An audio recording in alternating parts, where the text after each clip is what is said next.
5 to 10% పనులు ఇక్కడ పూర్తి కావాల్సింది. అద్భుతంగా ఎయిర్పోర్ట్లు ఏ రకంగా ఉంటాయో రైల్వే స్టేషన్స్ కూడా అదే విధంగా ఈరోజు నిర్మాణం జరుగుతున్న విషయం మనం చూస్తూ ఉన్నాం. ఈ యొక్క రైల్వే స్టేషను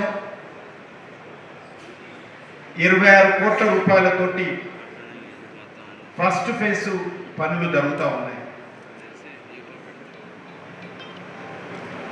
మరొక 12 కోట్ల రూపాయలతోటి స్టేషన్కు అటు సైడ్ ఎంట్రన్స్ వచ్చే విధంగా సెకండ్ ఫేజ్ పనులు పూర్తయితాయి. ఎందుకు ఈ రకంగా ఫేస్ వైజ్ చేస్తూ ఉన్నామంటే ఒక ట్రైన్ ఆగడానికి వీల్లేదు, ఒక్క వచ్చే ప్యాసింజర్కి ఇబ్బంది లేకుండా